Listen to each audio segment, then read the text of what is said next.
아름다운 사람은 머문 자리도 아름답다. 이 말, 이 문구 어디서 많이 보셨죠? 화장실에서 많이 보셨을 겁니다. 하지만 이 문구가 화장실에서만 쓰이는 단어는 문구는 아닐 것입니다. 사람은 누구나 지나간 자리에 무언가를 남기게 됩니다. 내가 지나간 자리에 남는 것이 무엇인가 이렇게 생각하지 않고 사는 사람들은 어리석은 삶을 살 수밖에 없겠죠. 더러운 것이 묻어있는 사람은 지나간 자리에 더러운 먼지가 남게 돼 있습니다. 악취를 풍기는 사람은 그 지나가는 자리에 악취가 남게 돼 있습니다. 반면 향기를 가진 사람은 그 지나간 자리에 아름다운 향기가 남게 되는 거죠. 악인이 지나가는 자리에는 상처와 피가 난무하지만 의인이 지나가는 자리는 아름다운 사랑이 남게 되는 것입니다. 여러분이 남기고 간 자리는 어떤 것들입니까? 아름다움과 향기가 있습니까? 아니면 더러움과 악취입니까? 하나님의 사람들이 지나가는 자리는 반드시 하나님의 구원이, 하나님의 아름다운 것들이 퍼지게 되어 있습니다. 물론 당장 열매가 맺혀지지 않을 때도 있습니다. 그러나 반드시 하나님의 사람들이 지나가는 자리는 하나님이 소개되고 천국이 소개되기 때문에 고난을 이겨내고 어려움을 이겨내고 반드시 성령의 열매들, 하늘의 신령한 열매들이 맺혀지게 될 것입니다. 사랑하는 성도 여러분, 여러분 모두 하나님의 사람이 되어서 여러분이 지나가는 자리마다 아름다움과 거룩한 향기와 하늘의 신령한 그런 구원과 은혜들이 넘쳐나는 은혜가 있기를 주의 이름으로 축원합니다. 오늘 성경을 통해 하나님의 사람인 요셉이 지나가는 자리에 무엇이 남겨져 있는지 오늘 성경을 통해서 우리가 발견하게 되는데 두말할 것도 없이 아름답고 거룩하고 귀한 것들이 남겨지는 것을 보게 됩니다. 첫 번째, 요셉이 지나가는 자리 무엇이 남았습니까? 그리고 그는 또 무엇을 남기고 있습니까? 1절에 보니까 요셉은 눈물을 남기고 있습니다. 그 눈물이 슬픔의 눈물이요, 고통의 눈물이요, 증오와 분노의 눈물이 아닌 사랑의 눈물이며 은혜의 눈물인 것을 보게 됩니다. 사람은 마음에 있는 것들이 반드시 겉으로 드러나게 돼 있습니다. 마음이 기쁘고 즐거우면 웃음이 나오고 반대로 마음이 불편하면 분노가 있으면 결국 웃음기는 사라지고 무서운 얼굴을 하게 되어 있습니다. 당연히 행동도 그렇죠. 기쁘고 즐거우면 춤을 추게 되어 있고 반대로 분노가 있으면 무언가를 때려 부술 듯한 그런 모습을 할 수밖에 없죠. 그러면 은혜 받은 사람은 어떤 모습일까요? 두말할 것도 없습니다. 얼굴에는 웃음이 있고 입에는 찬양과 축복이 가득 차죠. 왜냐하면 마음에 그 놀라운 하늘의 신령한 복으로 가득 차기 때문에 그렇습니다. 마음에 감사로 가득 차기 때문에 얼굴에, 입에, 모습에서 그런 것이 나올 수밖에 없죠. 그럼에도 불구하고 또 하나 은혜 받은 사람들에게서 있는 것은 뭐냐면 눈물이 있다는 것입니다. 은혜 받은 사람들에게는 반드시 그 눈에 눈물이 있습니다. 그렇다고 슬픔의 눈물, 증오와 분노의 눈물, 이 세상의 눈물이 아닙니다. 그런 눈물은 오히려 씻어지죠. 우리 예수님은 우리의 눈물을 닦으러 오셨기 때문에 고통과 아픔과 저 지옥의 두려움, 공포의 그런 눈물들은 우리 주님이 깨끗이 씻으십니다. 그럼 은혜 받은 사람들은 어떤 눈물이 나오죠? 회개의 눈물이 나오고 감사의 눈물이 나오고 감격의 눈물이 나오고 기쁨의 눈물이 나오게 돼 있습니다. 똑같은 눈물이 아니에요. 실제 과학적으로도 눈물을 조사를 해보면 눈물이 서로 틀리다는 겁니다.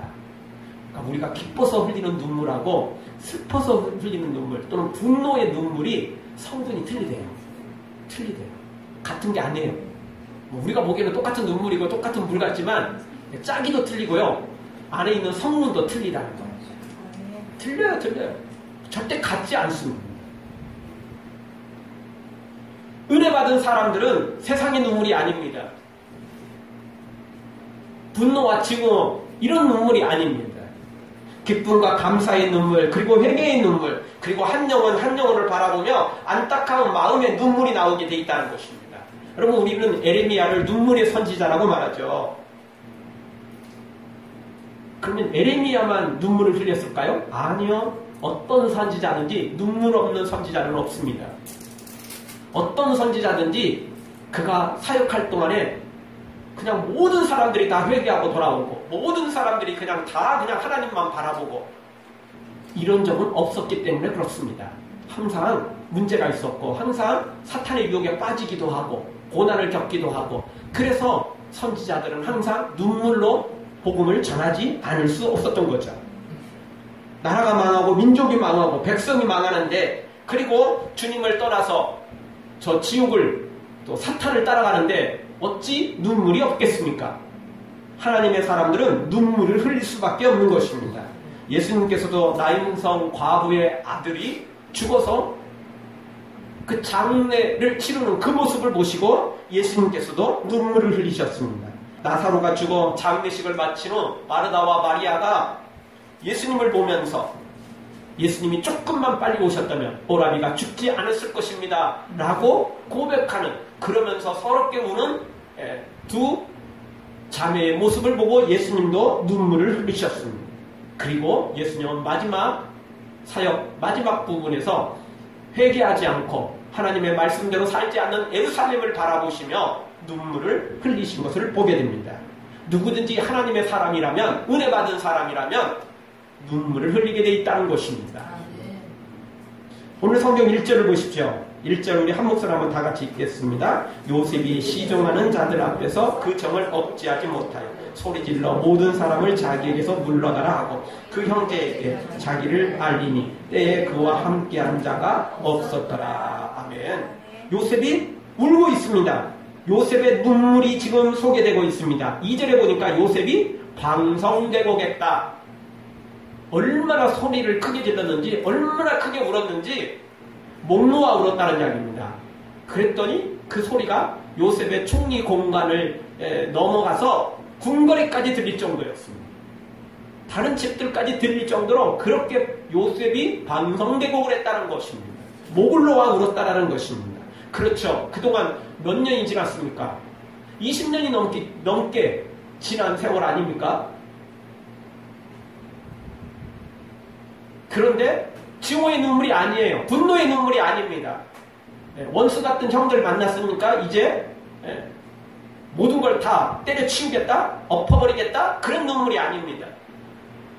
형들이 변화됐어요. 형들이 새롭게 된 거죠. 베냐민을 그냥 감옥에 가두는 것으로 끝나지 않고 자신들이 대신 죽겠다고 그러고 자신들이 대신 감옥에 갇히겠다고 말할 정도로 형들이 지금 변화되고 있거든요. 그러니 요셉은 그 모습을 보고 마치 자신에게 대하는 것처럼 베냐민이 아니라 마치 자신에게 저렇게 사랑을 베푼 것처럼 이제 20몇 년 전으로 다시 되돌아가서 그때 그 상황이 오더라도 절대 형들이 자신을 팔지 않고 반대로 희생을 해서라도 요셉을 살리겠다는 그런 마음이 있다는 것을 확인하고 나서 요셉은 이렇게 감사의 눈물, 기쁨의 눈물을 흘릴 수밖에 없었던 것입니다. 어쨌든 가족이잖아요. 안 볼 수 없는 거잖아요. 또 안 본다고 해도 또 잊혀질 수 없는 거잖아요. 그런 형들이 변화됐으니 요셉은 기쁨의 눈물을, 감사의 눈물을 흘릴 수밖에 없었던 것입니다. 여러분 요즘 얼마나 눈물을 흘리고 있습니까? 여러분의 눈물이 얼마나 나고 있습니까? 눈물이 있어야 됩니다. 하나님의 사람은 눈물이 있어야 됩니다. 그렇다고 드라마 보고 눈물을 흘린 것 가지고 자랑하지 마십시오. 드라마 보고 흘린 눈물은 은혜의 눈물하고 성분이 틀려요. 주소가 틀립니다. 전적으로 다른 겁니다. 우리는 드라마 보고 감격해서 흘리는 눈물이 아니고 은혜의 눈물이 필요하다는 것입니다. 나 자신의 죄를 보고 회개의 눈물이, 감사와 감격의 눈물이, 은혜의 눈물, 기쁨의 눈물, 이런 은혜의 눈물들이, 영적인 눈물들이 필요하다는 것입니다. 따라서 오늘 우리는 기도해야 됩니다. 나에게 눈물이 부족하다면, 나에게 눈물이 지금 끊어져 있다면 절대 그거 좋은 거 아닙니다. 은혜 받은 사람은 반드시 눈물이 있게 돼 있어요.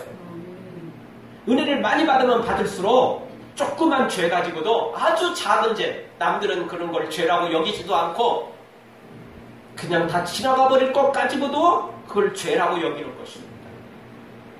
여러분 우리 집에서 아침에 청소하다 보면 또는 이불을 개다 보면 햇빛이 들어올 때가 있습니다.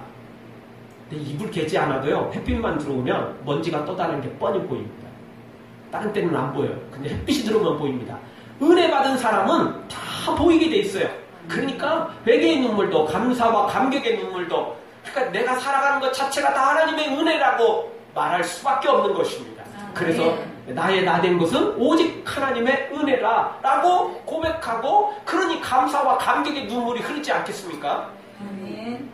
하나님을 향하여 불평 원망하고 사람들을 향하여 네가 나한테 이럴 수 있어 분노와 증오를 가지고 살아가는 게 아니라 비록 그런 일이 있다 할지라도 나 같은 죄인도 하나님 용서해 주셨는데 이렇게 감사하면서 또 다른 사람도 저 사람도 회개하고 은혜 받으면 저 사람도 하나님의 사람이 되면 나처럼 똑같이 살아갈 수 있을 텐데 그런 소망을 가지면서 기도하면서 눈물을 흘리게 돼 있는 것입니다. 회개하지 않으면 아는 대로 안타까운 눈물을 흘리게 되고 회개하고 돌아오면 감사와 감격의 눈물을 흘리게 되고 그래서 은혜 받은 사람은 눈물이 멈추지 않는 것입니다. 사랑하는 성도 여러분, 우리의 눈에 회개의 눈물, 감사와 감격의 눈물, 은혜의 눈물 그리고 한 영혼 한 영혼을 사랑하는 안타까이 여기는 그 눈물이 절대 멈추지 않고 요셉처럼 항상 우리가 지나가는 자리마다 이런 아름다운 사랑의 눈물들이 은혜의 눈물들이 넘쳐나 강물을 이루기를 주의 이름으로 축원합니다. 두 번째 요셉이 지나가는 자리는 무엇이 남습니까? 3절 또는 9절 이하에 보니까 받은 피해보다 내가 할 일을 먼저 생각하고 그 일을 하는 것을 보게 됩니다. 어떤 사람들은 자기 할 일은 않고 자기 손해본 거, 자기 억울한 거, 자기 피해당한 거 이런 것만 강조해요. 이런 것만 앞세워요. 그런데 하나님의 사람들은 그렇지 않다는 겁니다. 하나님의 사람들은 피해를 봐도 손해를 봐도 억울한 일을 당해도 당연히 그거 그냥 넘어가지는 않습니다. 당연히 하나님께 고소도 하고 하나님께 하소연도 하고 또 필요하면 법에도 뭐 다 해야 되겠지만 그럼에도 불구하고 할 일을 안 하고 나는 피해자다. 그러니까 그냥 어떤 아이들처럼 엄마 따라가다가 또는 엄마가 말을 안 들으면 그냥 주저앉고 또는 어떤 애들은 그냥 들어 넣어가지고 그냥 울어버리는 그런 모습은 아니라는 것입니다. 하나님의 사람들은 아무리 피해를 당해도 아무리 억울한 일을 당해도 그래도 하나님의 일을 계속해 나간다는 것입니다.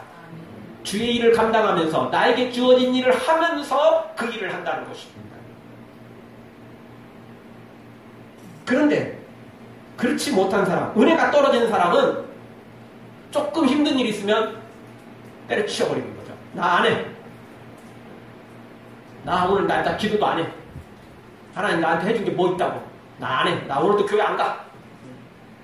나 봉사 안 해. 내가 그쯤 했으면 하나님도 뭔가 해주는 게 있어야지. 나 안 해, 나 안 해.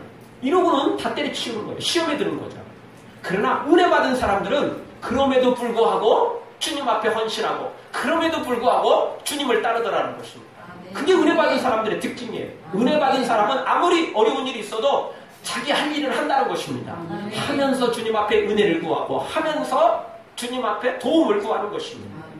사드락과 메삭과 아벳노고는 불 속에 들어가서 그 붉은 불 속에 들어가서 하나님이 건지실 걸 확신했지만 또 설사 하나님이 건지시지 않을지라도 그럼에도 불구하고 우리는 끝까지 하나님만 섬기겠습니다. 왕의 심사는 절대 절하지 않겠습니다. 라고 고백하는 걸 보게 됩니다. 은혜 받은 사람들의 특징은 이렇게 힘들고 어려운 일을 만나도 자신들의 사명을 내려놓지 않습니다. 포기하지 않습니다. 때려치우지 않아요. 뒤집어 엎지 않습니다. 끝까지 믿음의 길을 달려가죠. 그러다가 결국은 하나님의 놀라운 기적을 체험하게 되는 것입니다. 사실 요셉이 형들에게 받은 피해와 상처는 이루 말할 수 없습니다. 이것을 누구한테 이야기하겠으며 또 이 상처를 누가 어떻게 해결할 수 있겠습니까? 그러나 요셉은 자신의 일을 절대 멈추지 않습니다. 충성을 다하는 걸 보게 됩니다. 오늘 3절에서도 요셉은 아버지에 대한 그 사랑을 표현합니다. 아버지께서 지금 살아계십니까? 그리고 9절 이하에도 보면 아버지라는 단어가 얼마나 많이 나오는지 몰라요. 10절을 보십시오. 이 아버지라는 단어가 계속 나옵니다. 아버지의 아들들과 아버지의 손자들과 아버지의 양과 또 11절도 보십시오. 아버지를 봉양하리이다. 아버지와 아버지의 가족과 아버지의 모든 소속이 이렇게 형들은 설사 원수라 할지라도 그리고 이제 조금 형들이 변화됐으니까 뭐 쌤쌤이 됐더라도 여전히 요셉은 아버지에 대한 그런 사랑은 해야 되는 거 아닙니까? 형들이 잘못됐다고 형들하고 관계가 안 좋다고 다른 가족들 그리고 부모까지 외면할 수는 없는 거 아닙니까? 해야 될 일은 해야 되는 거죠. 해야 될 일은 해야 되는 겁니다. 형들에 대해서도 지금까지 많은 기회를 주었고 또 테스트에 가면서 자신이 유도해 가면서 이렇게 회개할 기회를 또 화해할 수 있는 기회를 요셉이 다 만들어 갔어요. 형들이 만든 건 아니잖아요. 요셉이 다 만들었잖아요. 해야 할 일을 계속했어요.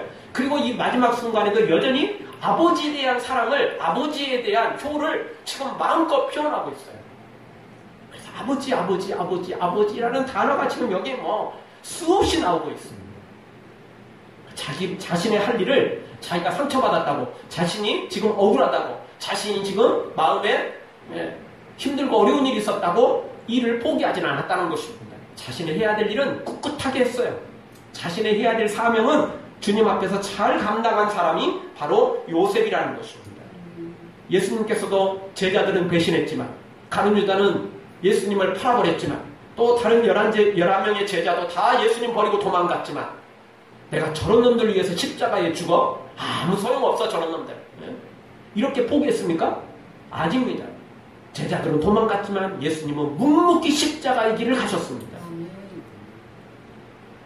예수님 절대 다른 일들 때문에 주변의 상황 때문에 배신자들 때문에 주의 일을 멈추지 않았다는 것입니다.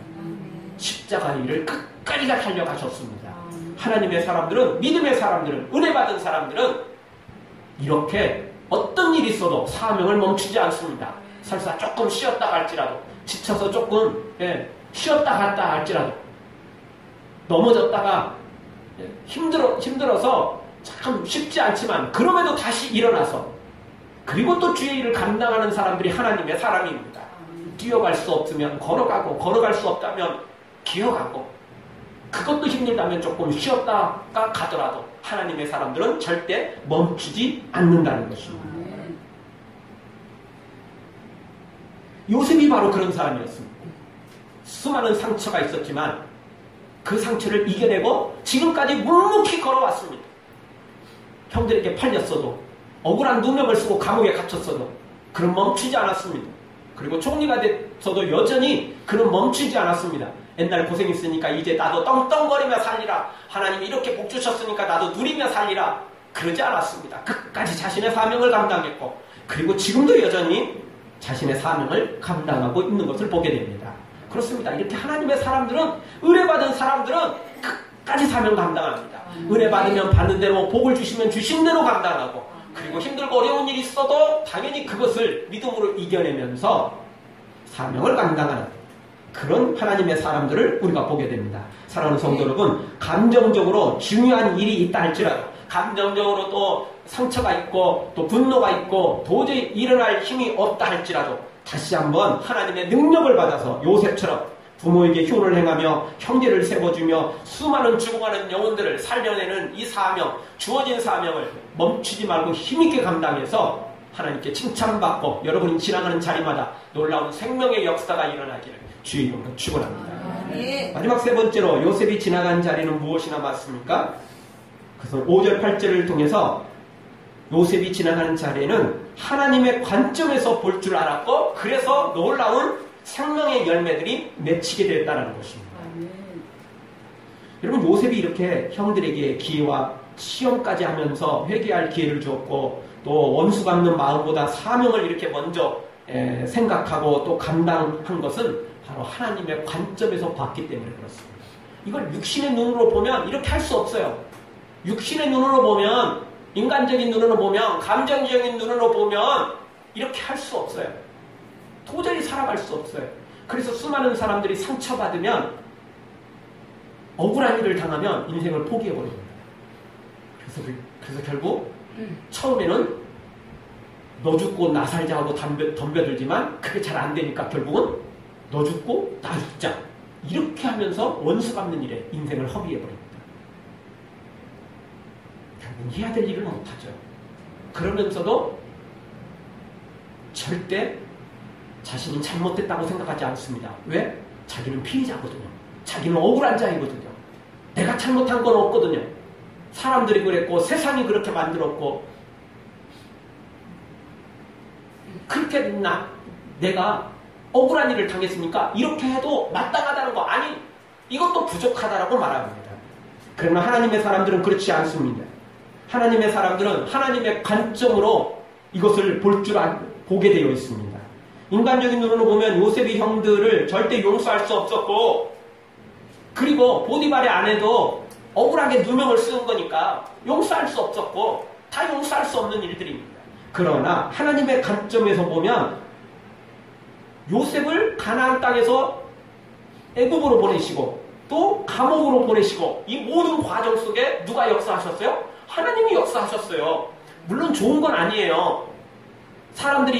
악한 사람들이 있었고 결국 그 일 때문에 요셉은 진짜 생고생했죠. 죽을 고생했습니다. 맞습니다. 그게. 그렇지만 그 모든 과정 속에 하나님이 역사하셨다는 겁니다. 하나님의 계획이 있었다는 것입니다. 하나님은 모든 것을 합력하여 선을 이루셨습니다. 악인들은 요셉을 괴롭혔지만 사탄은 요셉을 죽이려 했지만 그러나 하나님은 그 모든 과정 속에서 합력하여 선으로 바꿔버리신 겁니다. 전화위복을 시킨 거예요. 그 요셉이 가나안 땅에 살았으면 지금 7년 흉년 들었을 때 어떻게 하려고요? 이렇게 애굽으로 살아올 수 있겠죠? 그런데 애굽도 양식이 떨어지면 어떻게 할 거라고요? 할 수가 없죠. 자, 애굽에 이렇게 양식이 있었던 이유는 뭐죠? 요셉이 7년 풍년이 들 동안 창고에 쌓아놓은 거 아니에요. 기존 창고는 안 되니까 수많은 창고를 만들어서 애굽 전국에 곡식들을 쌓아놨어요. 근데 이 흉년이 얼마나 큰 흉년이었는지 오늘 성경에 보면 기경도 못했어요. 추수도 못했죠. 6절에 보면 기경도 못하고 추수도 못할지라. 즉 씨도 못 뿌렸어요. 근데 씨를 뿌렸는데 흉년이다. 우리가 보통 생각하는 흉년은 그런 거잖아요. 많이 못 거뒀어요. 올해 작황이 너무 안 좋아요. 이런 게 흉년입니다. 그렇죠? 우리가 생각하는 흉년입니다. 그런데 이 7년 흉년은 그런 흉년이 아니에요. 아예 씨앗을 못 뿌렸다니까요. 왜죠? 비가 안 온 거예요. 뿌릴 수가 없어요. 뿌릴 수가 없는 거예요. 그리고 사실 뿌릴 씨앗도 없어요. 먹을 것도 없는데 어떻게 씨앗을 또 뿌리겠어요. 비라도 온다면 어떻게든 그냥 지금 굶고 내일을 바라볼 수 있겠지만 비도 없는데 그 뿌리는 거야말로 미련한 거 아니에요? 그거 버리는 거잖아요. 비가 안 오는데 어떻게 뿌려가지고 열매를 맺겠어요. 그러니 기경을 못했어요. 씨앗을 뿌리지를 못했어요. 이런 엄청난 흉년이라고요. 이 흉년을 누가 견뎌낼 수 있겠어요? 어떻게 견뎌낼 수 있겠어요? 못하는 거거든요. 그래서 하나님께서 보내신 거예요. 물론 우리 생각에는 하나님이 참 그렇게 요셉을 향하여 큰 계획을 갖고 계셨다면 요셉이 그냥 가나안 땅에서 특별한 재능을 발휘해가지고 소문이 애굽 땅까지 쫙 퍼져가지고 바로가 요셉을 초청을 해가지고 총리로 그냥 그래서 그렇게 세워갔으면 얼마나 좋을까. 우리 생각은 그렇죠. 내가 요셉이라면 하나님은 그렇게 나를 스카우트 해가지고 그렇게 나를 그냥 높이 들어 사용하셨다면 얼마나 좋았을까 하는 생각이 있습니다. 근데 그건 우리 생각이고 그거는 바르지 못해요. 그러면 절대 사람이요 요셉처럼 그렇게 세워지질 못해요.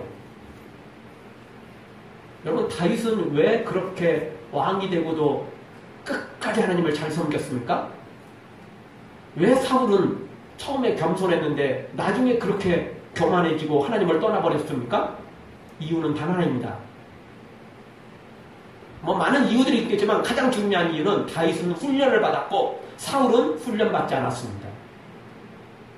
사울은 그냥 처음에 원래 겸손한 사람이었던 것처럼 보였어요. 그러나 그가 돈이 없었고 권력이 없었고 사람들이 박수 쳐주지 않으니까 그냥 겸손해 보였을 뿐이지 그가 돈이 생기고 권력이 생기고 사람들이 박수 쳐주니까 숨겨져 있던 그 교만이 튀어나온 거예요. 그러니까 자리가 안 되니까 못하는 경우도 있어요. 자리 되면 물 만난 고기처럼 하는 사람들이 있잖아요. 자리가 안 되니까 못하는 경우가 있어요. 근데 사람은 누구나 다 겸손한 것 같지만 돈이 주어지고 권력이 주어지고 사람들이 박수 쳐주고 인기가 높아지면 100%다 교만해집니다. 근데 훈련받은 사람은 그렇지 않아요. 다윗은 15년 동안 훈련을 받았습니다. 그가 15살에 기름 부음을 받았잖아요. 근데 왕이 될 때는 언제였어요? 30살에 왕이 됐습니다. 그것도 유다의 왕이었고 이스라엘 전체 왕은 37살에 전체 통합 왕국의 왕이 된 겁니다. 그러니까 짧게는 15년을 연단받았고 조금 더 길게는 36년 6개월을 훈련받았습니다. 그리고 나서야 완전한 통합왕이 될 수 있었던 거예요. 오랫동안 훈련받으니까 함부로 하지 않았어요. 왜? 그 훈련받을 동안 하나님을 많이 만났고 그리고 위기도 겪었고 그 위기 속에서 하나님만 나를 살릴 수 있다는 걸 많은 훈련을 받았기 때문에 그가 왕이 되고 나서도 함부로 하지 않았다는 거죠. 요셉도 마찬가지예요. 13년 동안 요셉이 훈련을 받았습니다. 17살에 요셉이 이 애굽으로 이렇게 종으로 팔리고 감옥에 가고 그런 과정들을 겪었습니다. 그리고 30살 될 때 요셉도 총리가 된 것입니다. 그리고 지금 총리되고 7년 흉년이 지나고 2년 흉년이 지금 왔거든요. 그래서 지금 총리되고 9년이 흘렀어요. 그럼에도 불구하고 여전했고 이후에도 마찬가지예요. 요셉은 절대 교만하지 않았어요. 겸손하게 하나님을 섬겼던 사람이었다는 거죠. 왜 그렇죠? 훈련받았으니까. 하나님의 관점에서 볼 줄 알았으니까. 인간적으로 보면 자신의 권력을 가지고 원수를 갖고 그리고 모든 것을 다 뒤엎고 자기는 편안한 삶을 살게 될 것입니다. 그러나 절대 하나님의 사람들은 그렇게 하지 않습니다. 이 어려운 중에서도 이 억울하고 정말 힘든 과정 속에서도 하나님이 너희들은 그렇게 했지만 하나님은 이것을 바꿔서 나를 훈련시켰고 그래서 총리로 삼으셨다. 총리된 게 다 끝난 게 아니고 지금도 중동 지방에 죽어가는 사람을 살리고 또 좀 더 작게는 애굽 사람을 살리고 그보다 더 작게는 자신의 가문을 살리고 그보다 더 작게는 자신을 살리는 놀라운 일을 감당하라는 하나님의 계시요 하나님의 섭리가 있다는 사실을 요셉은 깨달은 것입니다.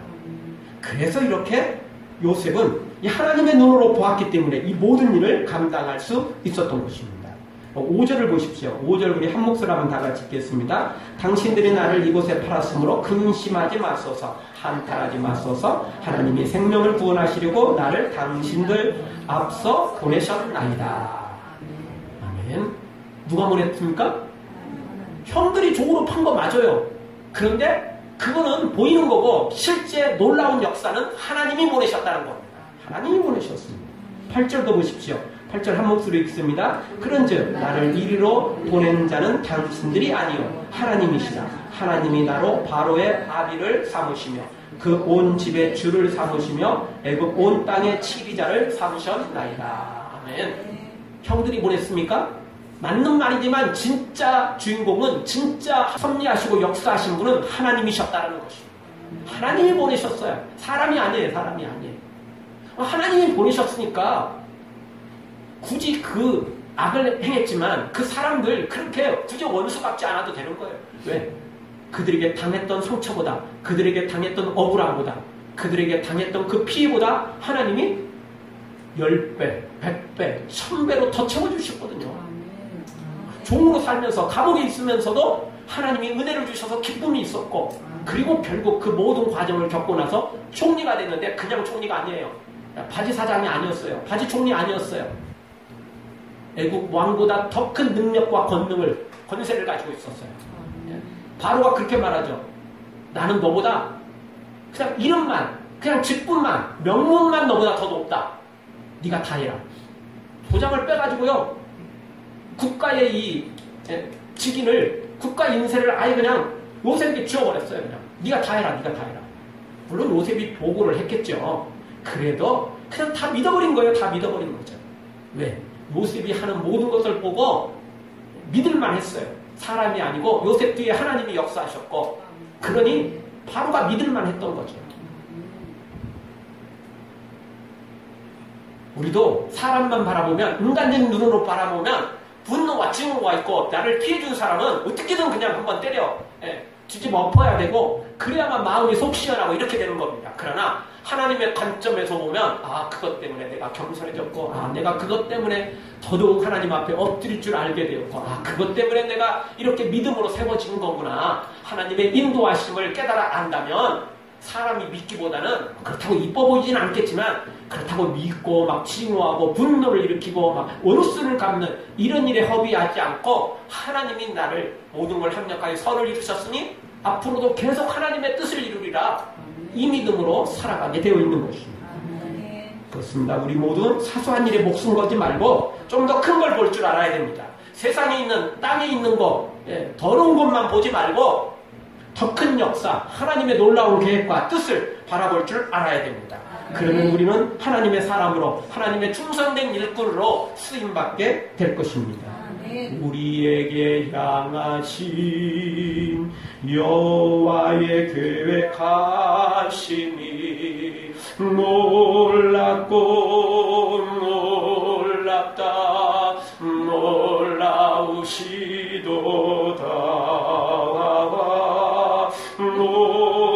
놀랍고 놀랍다 놀라우시도다. 그렇습니다. 하나님이 우리를 향한 하나님의 놀라운 계획이 있습니다. 크고 감히 우리가 상상할 수 없는 놀라운 하나님의 계획과 뜻이 있습니다.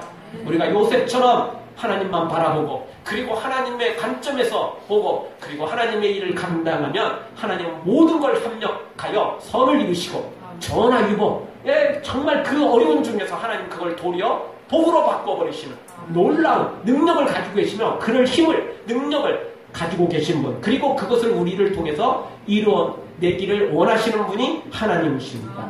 우리 모두 다 육신의 눈으로 보지 말고 인간적인 눈으로 보지 말고 하나님의 눈으로 하나님의 관점으로 보고 우리 인생을 주님께 맡기며 그리고 나아가서 요셉처럼 정말 하나님의 거룩한 뜻을 이루는 생명을 이루어내는 하나님의 사람들로 세워지기를 주의 이름으로 축원합니다. 아멘. 기도하겠습니다. 우리 동성으로 한번 기도할